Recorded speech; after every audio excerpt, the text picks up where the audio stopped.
Bismillahirrahmanirrahim. Assalamu alaikum dear students. Today my lecture is on Euler-Cauchy differential equation.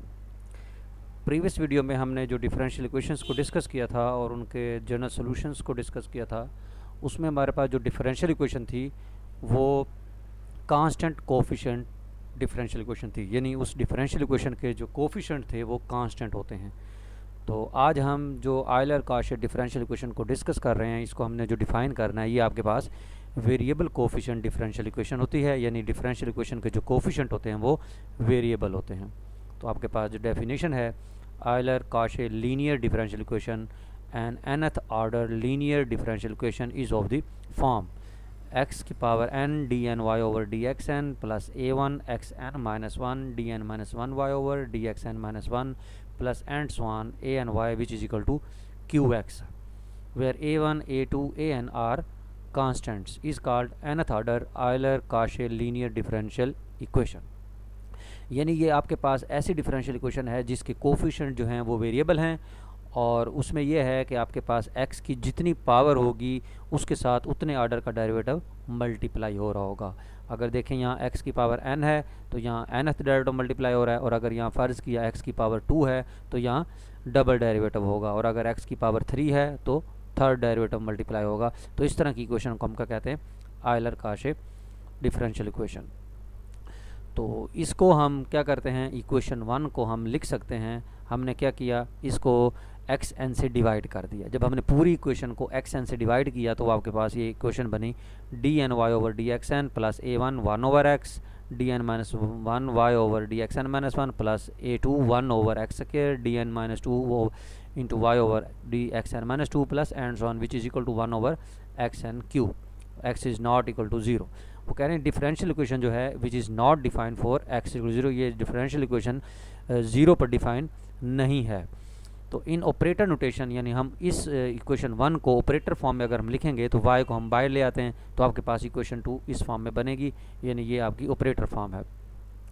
अब इन particular आपके पास क्योंकि हमने जो भी डेफिनेशन पढ़ी है वो इन जनरल है, तो ये Euler Cauchy differential equation of order 2 इस तरह की होगी, a second order linear differential equation of the form x square y double prime plus a x y prime plus b y which is equal to Q.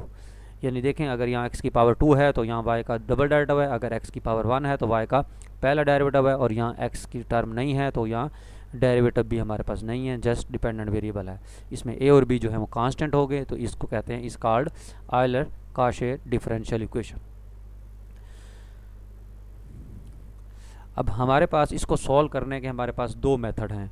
एक method आपके पास ये है कि हम सब्स्टिट्यूशन करेंगे y की पावर x की y is equal to x की पावर m, यानी आपके पास जो कॉशी आयलर डिफरेंशियल इक्वेशन होगी उसके सॉल्व करने के दो मेथड हैं। एक है y is equal to x की पावर n, और एक आपके पास होता है x is equal to e की पावर t, वो इंशाल्लाह हम नेक्स्ट डिस्कस करते हैं। तो ये जब हम सब्स्टिट्यूशन करते हैं कॉशी आयलर डिफरेंशियल इक्वेशन के अंदर, तो वो उसको वेरिएबल कोफिशिएंट डिफरेंशियल इक्वेशन से कन्वर्ट कर देता है कांस्टेंट कोफिशिएंट के अंदर। तो जब वो डिफरेंशियल इक्वेशन कांस्टेंट कोफिशिएंट के अंदर कन्वर्ट हो जाए तो हमारे पास फिर हमने मेथड पढ़े हुए हैं कि उसका जनरल सोल्यूशन जो है वो किस तरीके से कैलकुलेट करते हैं। वो आप चाहे यूसी मेथड से करें, चाहे आप उसको इन्वर्स ऑपरेटर मेथड से करें, या उसको आप वेरिएशन पैरामीटर्स मेथड से करें, यानी और भी मेथड्स हैं उसको सॉल्व करने के।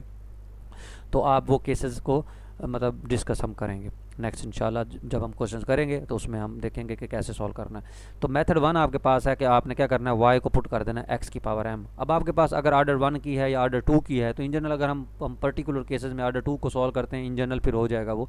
तो उसके आपने ज़ाहिर बात है दो डेरिवेटिव लेने, आपने y प्राइम लिया m x m माइनस 1, और फिर दूसरा लिया m m माइनस 1 x की पावर m माइनस 2। तो आपने क्वेश्चन 3 जो ऊपर ऑर्डर 2 की डिफरेंशियल इक्वेशन लिखी हुई है उसमें हमने इसको पुट कर दिया। तो जब पुट कर दिया उसमें फिर इसको जब मल्टीप्लाई किया, सिंप्लीफाई किया, तो एक्स एम आपने देखें कॉमन ले लिया।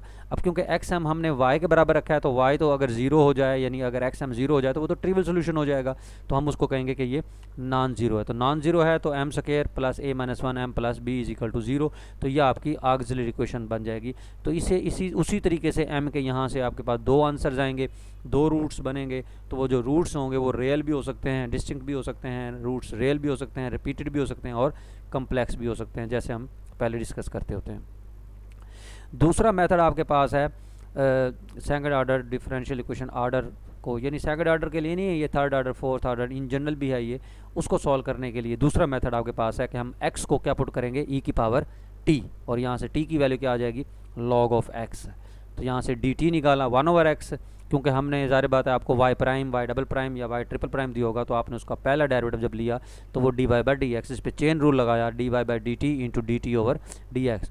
तो जो dt/dx है वो आपका यहाँ log ऑफ x कैलकुलेट होगा, तो वो 1/x, log ऑफ x का डेरिवेटिव यानी dt/x जो होगा वो 1/x आएगा, तो ये उन्होंने यहाँ डायरेक्ट पुट किया है।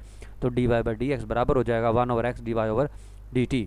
तो x को क्रॉस मल्टीप्लाई किया तो ये बना x dy बराबर है d1y, यानी d/dt को वो d1 कह रहे हैं और d जो है वो d/dx होता है, तो ये d1y के बराबर हो गया। इसी तरीके से d² y कैलकुलेट किया, यानी इसका डबल डेरिवेटिव लिया, तो इस पर उन्होंने प्रोडक्ट थ्योरम लगाया है। प्रोडक्ट थ्योरम लगाने के बाद आपके पास ये इस तरह की क्वेश्चन आई है, तो इसमें से x² क्रॉस मल्टीप्लाई किया तो ये बन गया d1² माइनस d1, तो d1 कॉमन आया तो d1 इंटू d1 माइनस 1 हो गया। सिमिलरली अब देखें, अगर ये क्योंकि अगर d स्क्वायर है तो ये 1 तक मतलब एक्सपेंड हुआ हुआ है, अगर 3 है तो ये ज़ाहिर बात है सिमेट्री के मुताबिक ये 2 तक एक्सपेंड होगा, तो ये d1 into d1 minus 1 d1 minus 2 into Y बनेगा, यानी उसी तरह प्रोडक्ट थ्योरम लगा के और उसको सिंप्लीफाई करके।